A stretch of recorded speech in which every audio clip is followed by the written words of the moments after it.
41 ہے۔ اللہ تعالی کا فرمان ہے ان الذین کفروا، بلا شبہ وہ لوگ جنہوں نے کفر کیا،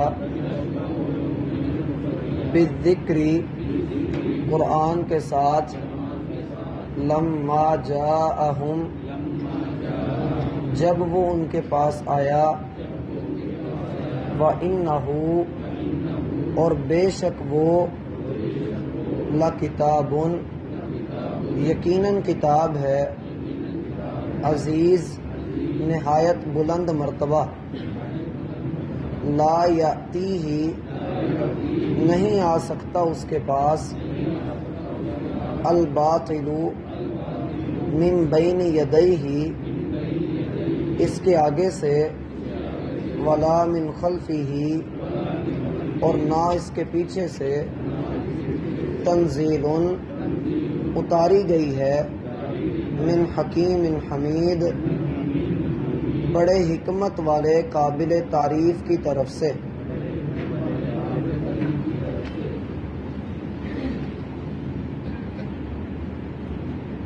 احباب ذی وقار، اللہ سبحانہ و تعالی کی یہ کتاب قرآن مجید فرقان حمید، یہ ایک ایسی کتاب ہے جو اپنے آغاز سے، شروع سے دشمنوں کی آنکھوں کو ایسے کھول رہی ہے کہ جو اس کا جواب نہیں دے سکتے، اور ان کی آنکھیں پھٹی کی پھٹی رہ جاتی ہیں جب قرآن حقائق بیان کرتا ہے اور انسان کی فطرت کے بارے میں وہ خبریں دیتا ہے جو کسی انسان کے بس کی بات نہیں۔ اسی لیے فرمایا کہ جس طرح سے ایک مجرم اپنے جرم سے انکار کرتا رہتا ہے اور یہ خیال کرتا ہے کہ میرا یہ انکار اور میری ہٹ درمی یا میں جھوٹ کے اوپر کھڑا ہو کر اپنے آپ کو بچا لوں گا، تو اس کو یہ باتیں جب فائدہ نہیں دیتی، اسی طرح سے ہی کافر لوگ بھی اپنی بات پر اڑے ہوئے ہیں، ڈٹے ہوئے ہیں، اور ان کی بد نصیبی یہ ہے کہ وہ اس کتاب کا انکار اس وقت نہیں کرتے جب یہ کتاب اپنے بات کو، اپنے کلام کو پورا کر چکی ہے، بلکہ یہ کتاب کے اتر جانے کے بعد، نازل ہو جانے کے بعد یہ اس کتاب کا انکار کرتے ہیں۔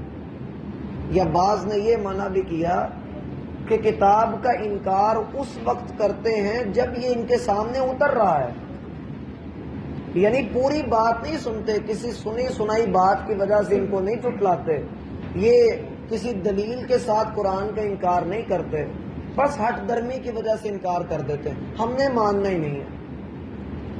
جب ان کی یہ کیفیت ہے، انکار کرتے ہیں، اس کو شاعر کا کلام کہتے ہیں، اس کو جھوٹا کلام کہتے ہیں، اور نہ جانے اس کے بارے میں کیا کیا بات کرتے ہیں۔ فرمایا یہ کہتے ہیں تو کہنے دیں، ہم آپ کو بتاتے ہیں کہ یہ کتاب ہے کیا۔ وَإِنَّهُ لَكِتَابٌ عَزِيزٌ یہ تو بڑی عزیز کتاب ہے۔ آگے عزیز کی وضاحت آ رہی ہے، مگر یہاں عزیز کے اہل علم نے دو معنی کیے ہیں۔ ایک معنی یہ ہے کہ یہ قرآن عزیز ہے، یہ کتاب عزیز ہے، غالب ہے۔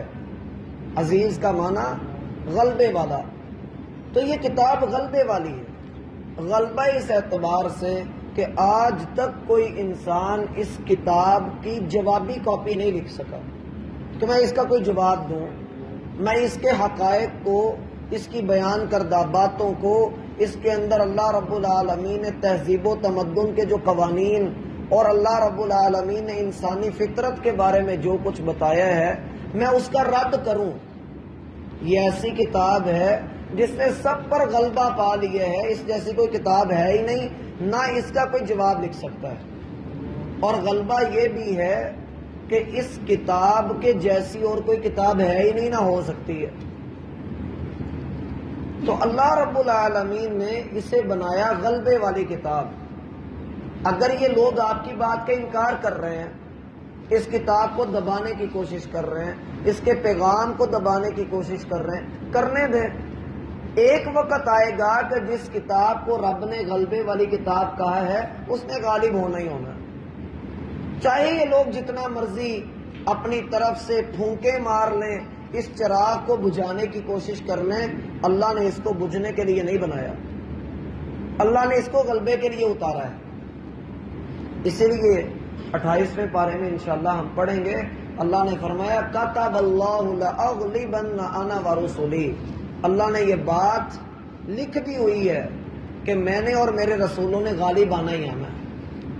اور ایک جگہ پر فرمایا یریدون لیطفئوا نور اللہ بافواہہم واللہ متم نورہ ولو کرہ الکافرون، یہ لوگ چاہتے ہیں کہ اللہ کی روشنی کو، اللہ کے دین کو اپنی پھونکوں سے بجھا دیں۔ یہاں ان کو پھونکیں کیوں کہا گیا؟ اس کی وجہ یہ ہے کہ کافر جتنی مرضی ٹیکنالوجی لے کر آ جائے، جتنی مرضی مضبوط باتیں، مضبوط فوج اور بڑے بڑے تھنک ٹینک لے کر آ جائے، اللہ رب العالمین کے کلام کے مقابلے میں وہ ایک پھونک سے بڑھ کر کوئی حیثیت نہیں رکھتا۔ دیکھیے چاند کے اوپر اگر انسان تھوکے تو وہ تھوک اس کے اپنے منہ پر ہی آ کر پڑے گا۔ یہ خود جتنا مرضی زور لگا لیں، اللہ کا ارادہ یہ ہے کہ اللہ اپنے نور کو پورا کرے گا، اپنی روشنی کو گھر گھر پہنچا کر رہے گا۔ هو الذی ارسل رسولہ بالہدی ودین الحق لیظہرہ علی الدین کلہ، وہ ذات جس نے اپنے سارے رسولوں کو اس مقصد کے لیے بھیجا کہ ہدایت کو اور دین حق کو عام کر دو، اپنے دین کو غالب کرنے کے لیے اس نے انبیاء کو بھیجا۔ وَلَوْ كَرِهَ الْمُشْرِكُونَ وَلَوْ كَرِهَ الْكَافِرُونَ، اب کافروں کو، مشرکوں کو جتنا مرضی برا لگتا رہے، وہ نفرت میں جو مرضی کرتے رہے، جب اللہ رب العالمین نے فیصلہ کر دیا ہے تو پھر کوئی اس کو ٹال نہیں سکتا۔ یہ ہے اس کتاب کا غلبہ۔ اور اس کتاب کے غلبے کے بعد عزیز کا جو دوسرا معنی ہے وہ ہے بے مثال، وہ ہے بے مثال، بے نظیر۔ اس کتاب کی کوئی مثال نہیں ہو سکتی، مثال نہیں مل سکتی۔ کیوں قرآن کو اللہ رب العالمین نے یہ درجہ دیا؟ اس کی وجہ یہ ہے کہ یہ پورا کلام اللہ کی صفت ہے۔ کیا ہے؟ اللہ کی صفت ہے۔ دیکھیے ایک آدمی ہے، وہ گونگا ہے، بول نہیں سکتا، تو ہم یہی کہیں گے کہ اس بندے میں بولنے کی صفت نہیں ہے۔ اللہ رب العالمین کی صفات میں ہم قرآن کو گنتے ہیں، اور یہ اہل السنہ کا بنیادی عقیدہ ہے کہ یہ قرآن اللہ کا کلام ہے، اللہ کی صفت ہے۔ ورنہ ایک فتنہ شاید آپ کے علم میں ہو، ایسا بھی اٹھا تھا تاریخ میں جس میں انہوں نے کہا کہ قرآن اللہ کی صفت نہیں ہے بلکہ اللہ کی مخلوق ہے۔ تو انہوں نے اس قرآن کے مخلوق ہونے کی جب بات کی تو احمد ابن حنبل رحمہ اللہ نے اس فتنے کا رد کیا تھا۔ تو قرآن اللہ تعالیٰ کی صفت ہے، اور ہم یہ مانتے ہیں، ہمارا عقیدہ ہے کہ اللہ اپنی صفات میں بھی وحدہ لا شریک ہے۔ اللہ کی صفات میں بھی کوئی اس کا ثانی نہیں ہے، کوئی اس کا ہمسر نہیں ہے، کوئی اس کا مقابلہ نہیں کر سکتا۔ تو یہ قرآن، یہ کلام انسانی نہیں ہے، یہ انسان کا بنایا ہوا، انسان کا اتارا ہوا نہیں ہے۔ اگر ہوتا تو میرا بھائی یہ 23 سال کے عرصے میں اترا ہے۔ اگر محمد صلی اللہ علیہ وآلہ وسلم نے اپنی طرف سے اس کو بنایا ہوا ہوتا تو کئی جگہ اس میں سے ایسی مل جانی تھی جہاں پر تضاد ہو، ایک جگہ کوئی بات، دوسری جگہ کوئی بات۔ وجہ پیچھے انسان ہونا ہے۔ یہ قرآن اللہ کی جانب سے اتارا گیا، اس لیے اس میں زبر زیر دور کی بات ہے، اس میں نقطے کی غلطی بھی نہیں ہے۔ اور اسی لیے اہل علم کہا کرتے ہیں کہ دنیا کی سب سے آسان ترین اگر کوئی کتاب ہے تو وہ قرآن ہے۔ آپ ایک چھوٹے سے بچے کو کہیں وہ قرآن کو حفظ کرے گا، آپ اس سے سنیں، وہ آپ کو سنا بھی دے گا۔ چھوٹے سے بچے نے 8-9 سال کی عمر میں اس نے حفظ کر لیا. اتنی آسان کتاب ہے. اور مشکل کتابوں میں اگر دیکھا جائے تو دنیا کی سب سے مشکل کتاب بھی یہی ہے کہ 1442 سال ہو گئے آج تک دنیا سر پھوڑتی رہی اپنا کہ کسی طریقے اس میں سے غلطی نہیں نکال سکے. اس اعتبار سے سب سے مشکل کتاب ہے.